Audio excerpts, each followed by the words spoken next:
Good morning, afternoon, and evening, crypto community, and welcome to What the FUD, a show where we crush FUD, create FUD, and just have some fun. I'm your host, Jesse, and let's move to our first story.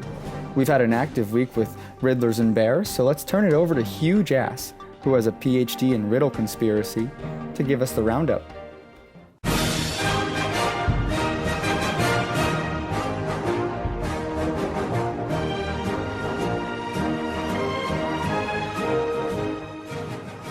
In this first installment of the Riddler Roundup, we play a bit of catch-up with the Ripple Shadow. The Ripple Shadow tweeted on May 14th that now 19-year-old XRP investor Alex Cobb had stolen $1 million worth of Bitcoin. No other details were provided. Ripple Riddler 1 has been sending select individuals direct message on Twitter, asking them if they'd like to join his Riddler group. The cost? 3,000 XRP per month. No other details were provided. The latest Riddler on the scene, I'll simply refer to as Yo-Yo, has, without any indication of who he or she is, what they may know, and or why, has indicated that something will happen on the 10th of June. No other details were provided. Doggo, following the lead of Yo-Yo, has also made a tweet pointing to the 10th of June, including a GIF indicating tears of joy. No other details were provided. About a week ago, the most famous of Riddlers, Bearable Guy 123, tweeted a cartoon drawing of someone up high in the air, setting a bar on some supports. On June 3rd, Ripple Insights released a blog post entitled, "Raising the Bar." How does it go from a serious note from a multi-billion-dollar company about raising industry standards to a picture from a cartoon bear? How do we have an industry-leading company striving for adoption of technology that will forever change the world to a community that is breaking that down into riddles and high jumps and cartoon bears? And that's all for this week's Riddler Roundup. I'm Huge Ass.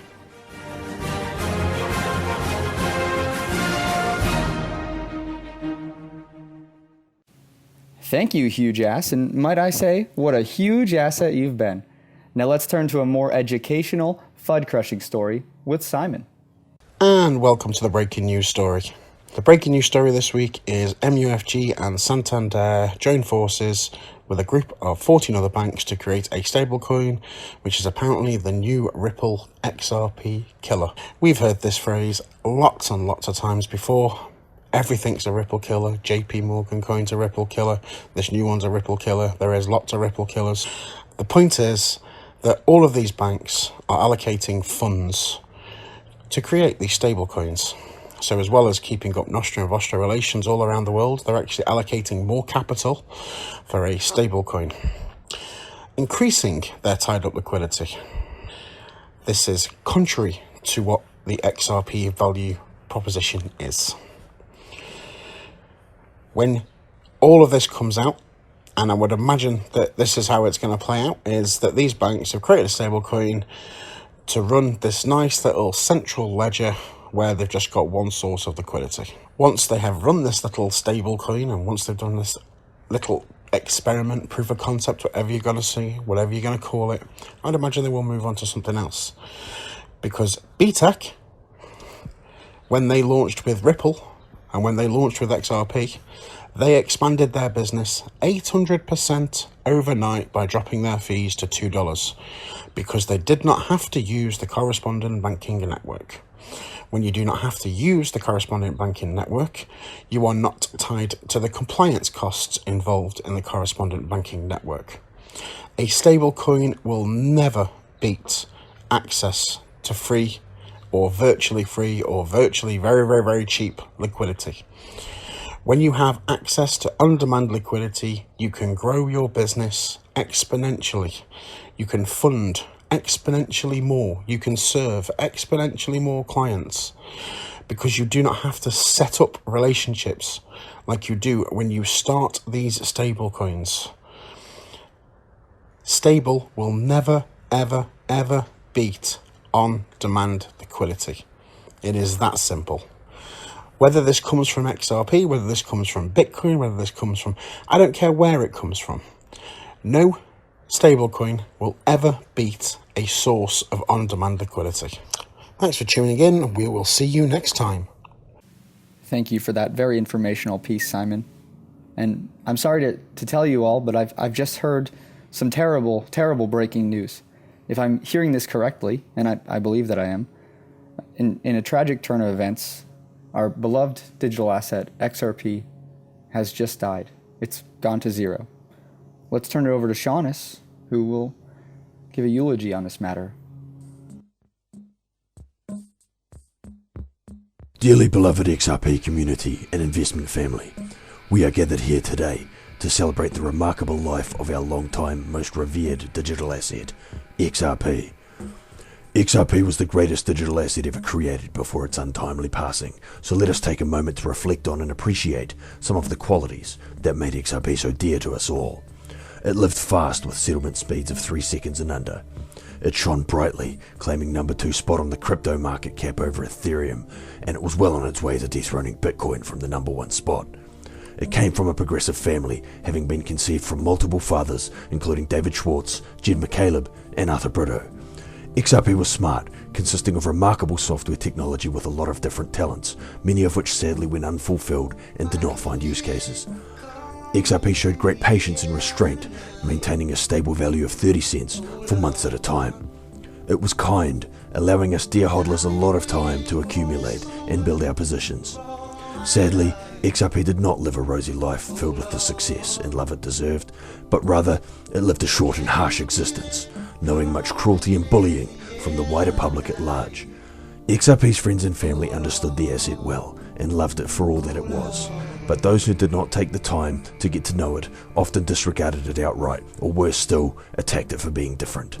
They would throw nasty ad hominems at it, like bankers shitcoin, scamcoin, and many would not even acknowledge its true name, referring to it by the name of its father's household, Ripple. These attacks came for a reason. XRP stood head and shoulders above its peers in its capabilities and brilliance, and thusly rendered it a pariah in the crypto community due to the threat that it posed to the other cryptos. Regardless of the vehemence with which the bullies and the haters attacked XRP, it stood strong and focused on setting out to achieve that which its fathers created it for.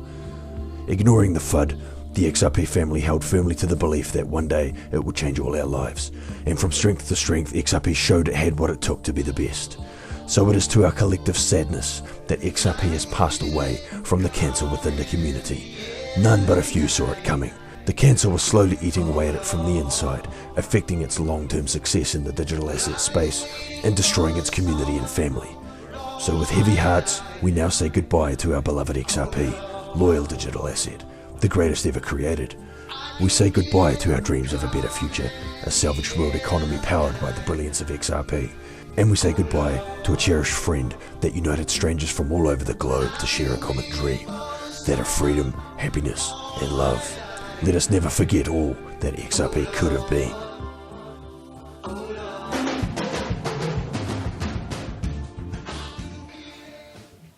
Rest in peace, XRP. You will not be forgotten. I will always remember every night that I spent staring at the moon, just looking for you. Okay, let's move to a more upbeat segment, a segment based on the drama that's happening in the XRP community, a segment that I like to call XRP Family Court.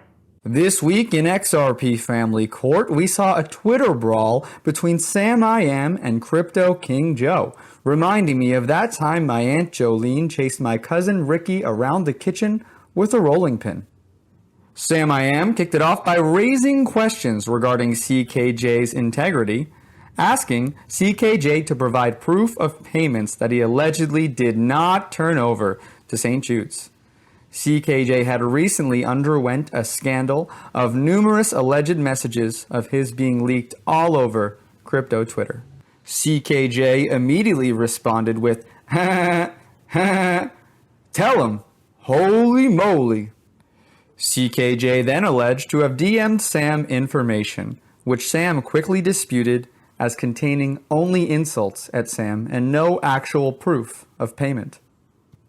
Many other YouTubers joined in, such as Kung Fu Nerd, all but telling his followers to commit fraud so as to shut down the YouTube channel of someone that he believed committed fraud. I'll let that one soak in for a second. But all's well that ends well, with Sam I Am and King Blue working together to determine what the discrepancy was, and CKJ making up the difference. Oh wait, I stand corrected. It looks like this issue will never come to a rest. And with that, it's time to turn to our final segment, a segment called Ripples in the Community. This is an educational segment about the good that Ripple is doing in the world. Too often, we focus on what our XRP can do for us, but we never focus on the positive effect that XRP, through Ripple, has on the community. Let's turn to Robin for our first heartwarming story. The last segment is called Ripples in the Community. Ripple for Good has a mission, and that mission is to dramatically improve the lives of people in the developing world by providing training and support and promoting financial inclusion through technology. One such project that Ripple funds is called 4G Capital, who helps small businesses in sub-Saharan Africa to grow, particularly in rural areas where it is much needed. So let me tell you a lovely story about Mary Wanjiru, a baker who began her business with just a wooden spoon and a small charcoal oven, baking a mere 2 kilograms of flour each day. Mary didn't have any personal savings to invest in a bakery and was unable to get a business loan to expand and meet local demands in the community. So 4G Capital helped Mary to purchase the necessary equipment to increase her production to 120 kilograms of flour per day. And there are so many stories like Mary's, where by helping one such individual to flourish, a whole community benefits. So all that's left to say is, when moon? Thank you, Robin, for that heartwarming story. And with that, it's time to bid you adieu. Until next week. And remember, the next time someone on Twitter tells you that they found a new XRP killer, respond with, "What the FUD?"